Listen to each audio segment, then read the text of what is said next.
नमस्कार, दैनिक shift time में आप सभी का बहुत बहुत स्वागत है। डोडा में आतंकी हमले में हमारे 4 जवानों को शहीद करने वाले आतंकियों के मददगार को दबोचा गया है। पूरी खबर क्या आपके समक्ष हम रखना चाहेंगे। लगातार हमारे सुरक्षा बल और जम्मू कश्मीर पुलिस इन आतंकियों को नस्तो नाबूद करने के लिए जुटे हुए हैं।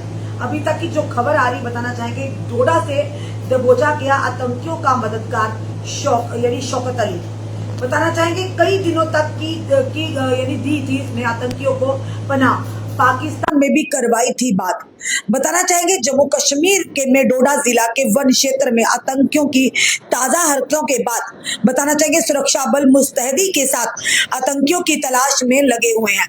सुरक्षा बलों ने 4 सेनाकर्मियों की जान लेने वाले यानी उन्हें शहीद करने वाले आतंकियों की तलाश में अपना सर्च ऑपरेशन यानी छठे दिन भी जारी रखा है। बताना चाहेंगे इस बीच डोडा से आतंकियों के एक मददगार को दबोच लिया गया है और बताना चाहेंगे आपको जिसने आतंकियों को कई सुविधाएं उपलब्ध करवाई थी।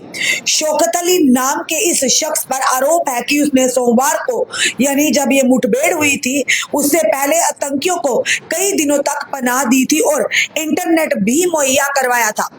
बताना चाहेंगे कई यानी के वाईफाई के जरिए पाकिस्तान में करवाई थी बात। इस आतंकियों के हिमायती ने बताना चाहेंगे रिपोर्ट्स के मुताबिक शौकत ने अपने घर के वाईफाई के जरिए आतंकियों से पाकिस्तान में उनके आकाओं के साथ बातचीत भी करवाई थी।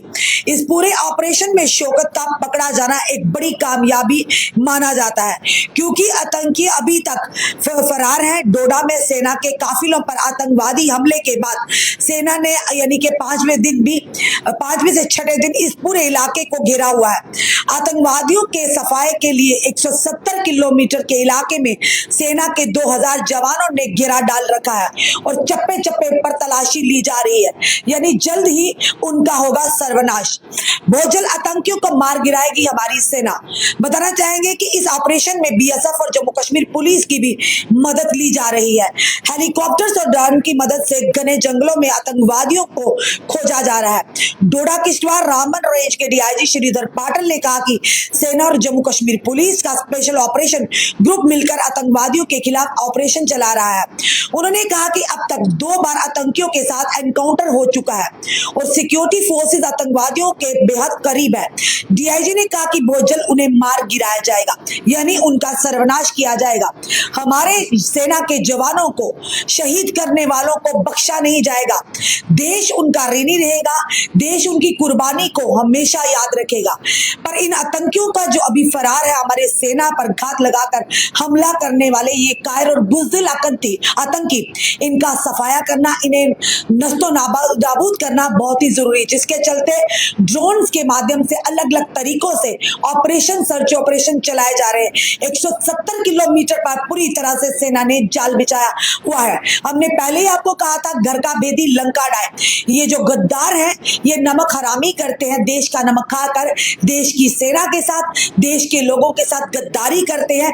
ऐसे लोगों की भी वही सजा होनी चाहिए जो एक आतंकवादी की होती है, क्योंकि ये लोग ना जाने आने वाले समय में और कितने आतंकियों के हिमायती बनेंगे, उनके आकाओं के साथ मिलकर हमारे देश, हमारे जम्मू कश्मीर के लिए षड्यंत्र रचाएंगे। फिलहाल ये बड़ी एक कामयाबी कहेंगे सुरक्षा बलों को, जम्मू कश्मीर पुलिस को मिली है, जिन्होंने आतंकियों के मददगार शौकत अली को गिरफ्तार किया है। पूछताछ जारी है और कितनी कड़ियां जुड़ेंगी, कितने खुलासे होंगे, आने वाला समय बताएगा। पर इसे एक बड़ी कामयाबी मान सकते हैं क्योंकि ये वो इंसान है शौकत अली जिसने कई दिनों तक आतंकियों को यानी पनाह दी थी और साथ ही साथ पाकिस्तान में उनके आकाओं से वाईफाई के जरिए बात भी कराई थी, यानी उन्हें इंटरनेट की सुविधा भी दी थी। पहले ये बताया जा रहा था कि इस लोकल की स्थानीय की मदद के बिना यहाँ की डेमोग्राफी के बारे में, यहाँ के जंगलों के बारे में, यहाँ के लोगों को जब पता नहीं है तो इन आतंकियों को किस तरह से स्ट्रीक पता चला। तो साफ तौर पर कहेंगे यहाँ पर ही लोग जो अपने हैं, जो गद्दारी कर रहे हैं देश के साथ, देश के लोगों के साथ चंद पैसे कमाने के लिए इतनी बड़ी यानी घटना को अंजाम देने में उन कायर आतंकियों का साथ दे रहे हैं। हैं, इनकी भी सजा मौत ही होनी चाहिए। जिस तरह से एक आतंकी को मार गिराते हैं हमारे सुरक्षा बल, तो उनकी मददगार के लिए भी वही सजाएं होनी चाहिए। जिस तरह से योगी आदित्यनाथ ने किया है कि गलती या गुनाह करने वालों पर बुलडोजर उनके घरों पर चलाया जा रहा है, इसी तरह से जम्मू कश्मीर में भी अगर बात करें, इसी तरह की मुहिम चलाना बड़ा ही जरूरी है, ताकि ऐसे हिमायतियों को भी खबरदार हो जाए जो लगातार हमारे देश को लोगों को नुकसान पहुंचाने के लिए, जम्मू कश्मीर के हालात को खराब करने के लिए आतंकियों का साथ देते हैं, उन्हें शेल्टर करते हैं, उनके हिमायती बनते हैं। फिलहाल ये जरूर कहेंगे कि वो दिन दूर नहीं, हमारी सेना ने जिस तरह से घेरा डाला है, हम भी प्रार्थना करते हैं ऊपर वाला हमारी सेना को इतना बल दे कि वो इन आतंकियों को चुन चुनकर इनके असली मुकाम तक पहुंचाए, इन्हें नस्तो नाबूद करे, इनका सर्वनाश करे, बिना हमारी सेना का नुकसान हुए। फिलहाल ये बड़ी खबर डोडा से आ रही है। आपका क्या कहना है जरूर कमेंट बॉक्स में कमेंट कीजिएगा। इस वीडियो को ज्यादा से शेयर कीजिएगा और इंडियन आर्मी जिंदाबाद, जम्मू कश्मीर पुलिस जिंदाबाद जरूर लिखिएगा। जुड़े रहिए ऐसे हमारे साथ अगले अपडेट के लिए। जय हिंद, जय भारत।